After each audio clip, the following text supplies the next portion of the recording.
시간에 누가복음 같이 보겠습니다. 누가복음 2장 8절부터 14절 말씀을 같이 교독하겠습니다. 그 지역에서 목자들이 밤에 들에서 지내며 그들의 양떼를 지키고 있었다.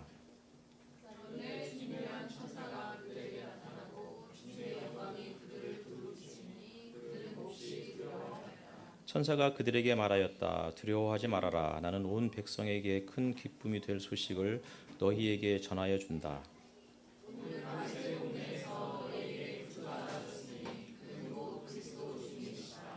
너희는 한 갓난아기가 포대기에 쌓여 구유에 누워 있는 것을 볼 터인데 이것이 너희에게 주는 표징이다.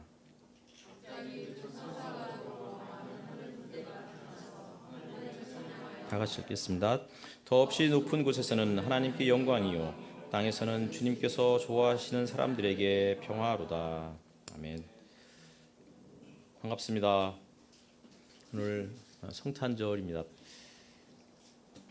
성탄절이 되면 제가 어렸을 때에는 각 동네마다 교회가 보통 한 개 정도 있었고 그날 성탄절 전야부터 해서 모든 동네 사람들이 함께 모여서 같이 성탄 이브 행사들을 하고 그리고 또 새벽에는 또 새벽송을 도는 그런 풍경들이 있었습니다. 그게 제가 처음 이제 목회를 시작할 때도 새벽송을 도는 교회들이 꽤 있었고 우리 꾸미는 교회에서도 그렇게 했다가 이제 대부분 아파트분하고 이렇게 하다 보니까 사람들이 이제 새벽송을 돌 때 그 일종의 이제 뭐 이렇게 민원 컴플레인들이 자꾸 들어와서 새벽송을 중단했던 일이 이제 그때부터 계속 이어지고 있습니다.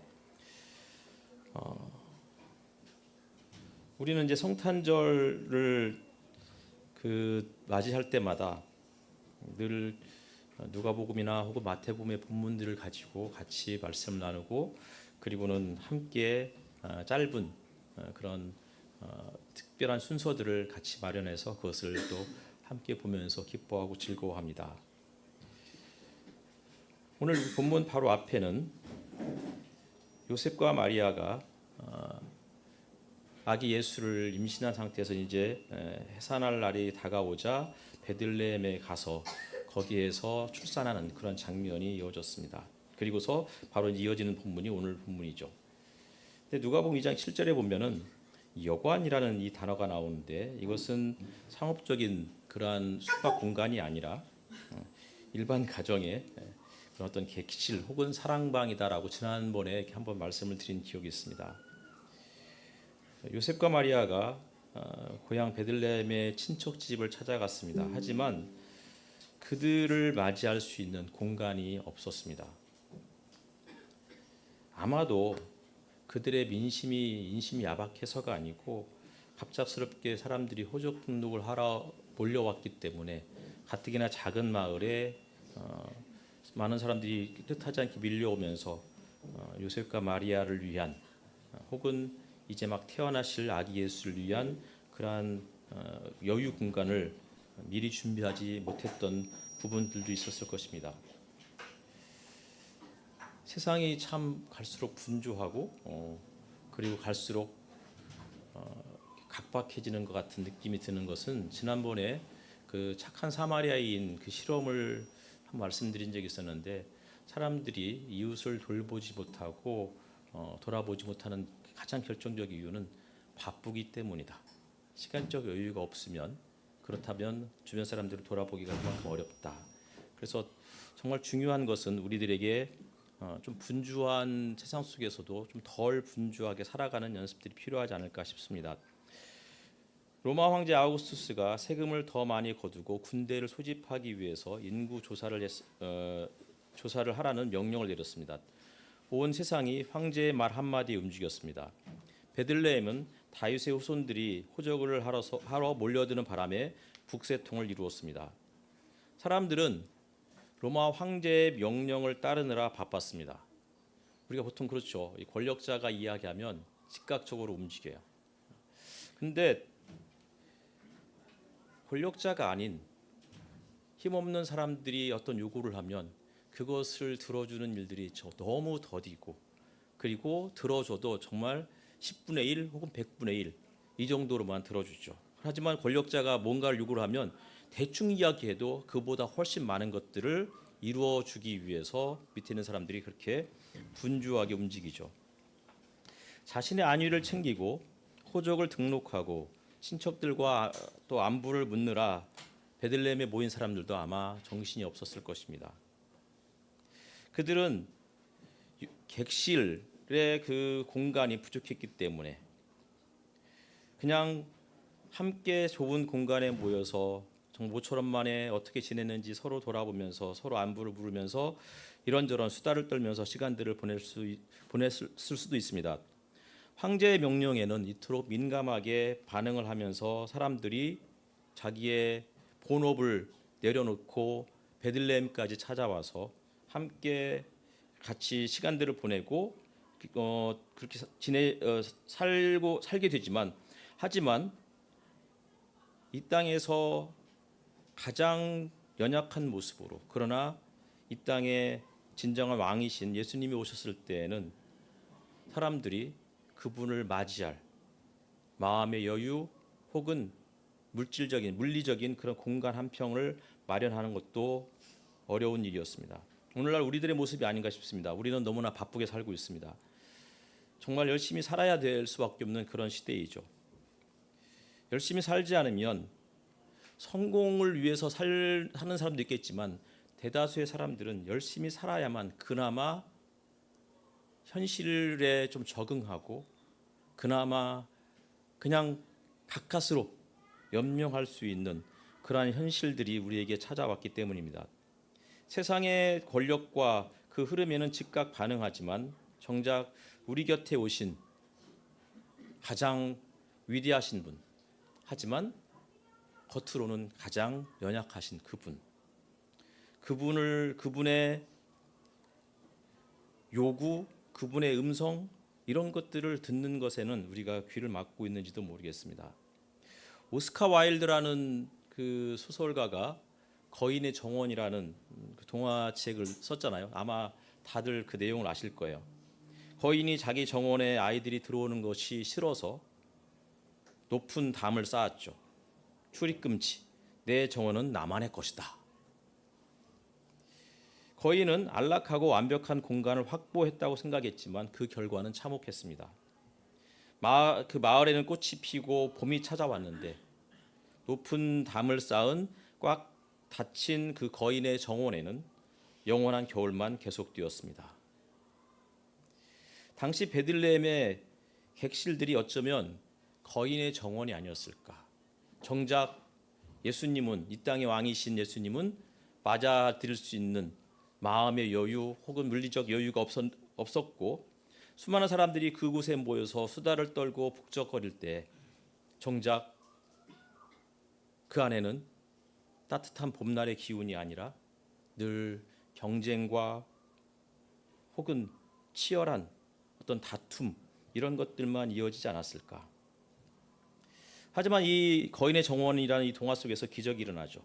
담장 귀퉁이의 작은 구멍으로 아이들이 기어 들어왔고 그러자 그 틈을 타고 봄이 함께 밀려 들어왔습니다. 거인은 깨닫게 되죠. 내가 담을 쌓았기에 봄도 나를 피해갔구나. 예수님은 꽉 찬 객실이 아니라 세상이 밀어낸 틈새, 가축들이 모여서 거하는 그 구유에 예수님이 찾아오셨는데 그 구유를 통해서 이 땅에 봄이 스며 들어왔습니다. 세상은 문을 닫았지만 하나님은 그 낮은 틈새를 통해서 생명의 봄을 시작하신 것입니다. 객실이 꽉 차서 예수님을 거절했을 때 하나님은 누구를 초대했을까요? 오늘 우리 읽었던 목자들이었습니다. 당시 목자들은 종교적으로 부정하고 사회적으로 지위가 낮은 가장 천한 사람들 중에 하나였습니다. 수많은 사람들이 호적을 등록하기 위해서 모여들었을 때 들판에서 양을 치는 이 사람들은 그 틈을 헤집고 들어갈 수 없었습니다.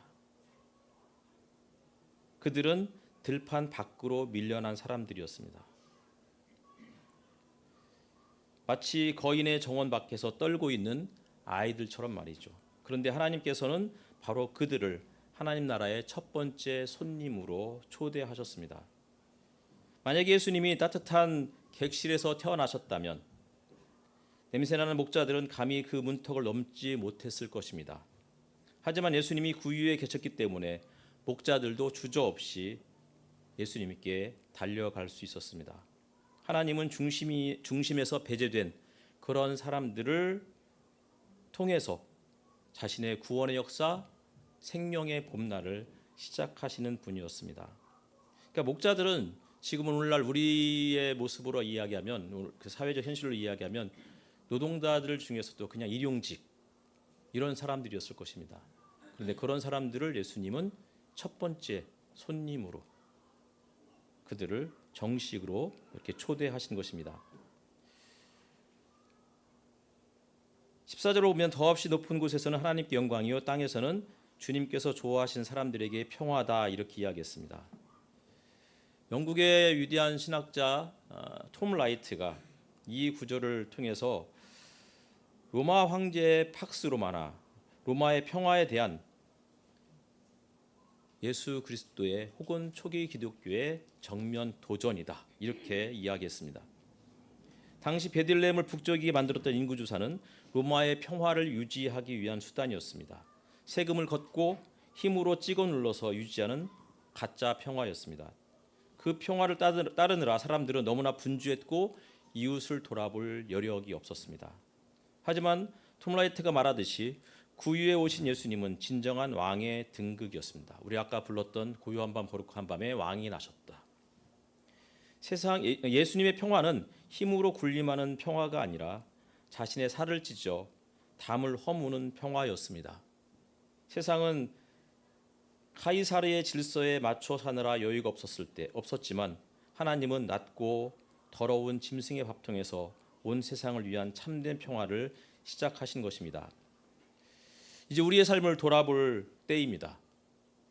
성탄절은 우리가 어떠한 사람들인지, 우리가 어떻게 초대받은 사람들인지, 어쩌면 우리는 객실 안에 머물러 있는 그러한 사람들일지도 모르겠습니다. 하지만 성경은 객실 밖에서, 아니 들판에서 가장 낮은 모습으로 근근히 하루 벌어 하루 먹고 살아가는 그런 사람들이 반드시 하나님께서 가장 기뻐하시는 사람들이고 그들을 통해서 이 땅에 진정한 평화가 찾아온다고 이야기해주고 있는 것입니다. 환대는 내 삶의 방을 비우는 용기입니다. 거인이 담을 허물어야 봄이 왔듯이 우리도 우리의 삶에 닫아두었던 부분들, 이런 것들을 조금 열어두고 다른 사람들에게 그곳을 개방했을 때, 그럴 때 비로소 우리에게는 봄이 찾아올 것입니다.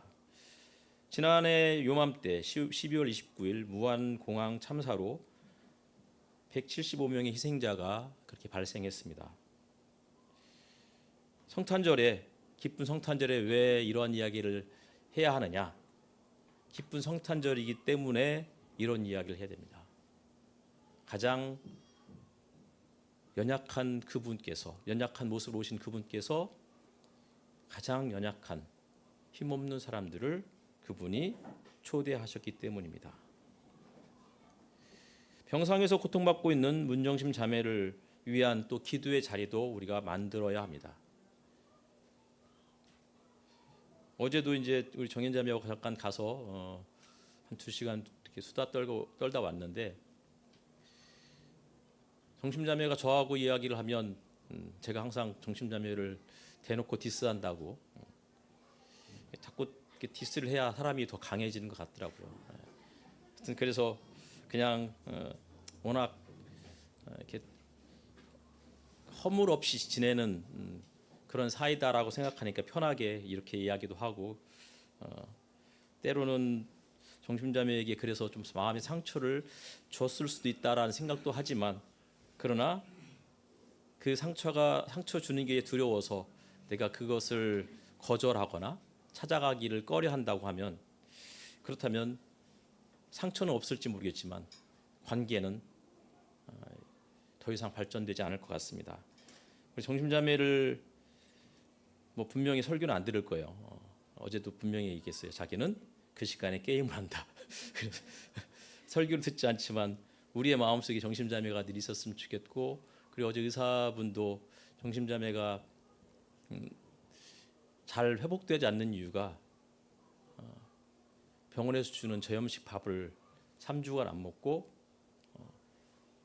보호자의 밥을 3주간 먹어서 이게 너무 나트륨이 수치가 너무 높아서 퇴원을 못하는 거니까 앞으로는 먹지 말라고 이제 의사가 신신당부를 했습니다. 정심자매를 위한 마음을, 제가 이런 얘기를 하는 것은 여러분의 마음속에 정심자매가 지금 어떤 상황인지 조금 더 기억해 달라고, 그리고 여러분의 마음 한 구석에 정심자매가 좀 자리하고 있었으면 좋겠다. 그리고 지난 주일날 여러분께서 써주셨던 그 크리스마스 카드를 전달했더니 굉장히 기뻐했습니다. 객실은 10,000원이었지만 구유는 비어 있었습니다. 비어 있었기 때문에 예수님을 모실 수 있었습니다. 우리 꿈 있는 교회가 세상 욕망으로 가득 찬 그러한 여관, 그러한 객실이 아니라 낮고 비천하지만 누구라도 거리끼지 않고 찾아올 수 있는 따뜻한 구유가 되었으면 좋겠습니다. 세상의 소음과 분주함을 뒤로하고 가장 낮은 곳에 오신 예수님을 영접하십시오. 그리고 이제 우리가 누군가의 빈방이 되어 주시기를 바랍니다. 그 환대의 자리에서 진정한 평화의 봄이 우리에게 찾아올 것입니다. 말씀 마치겠습니다.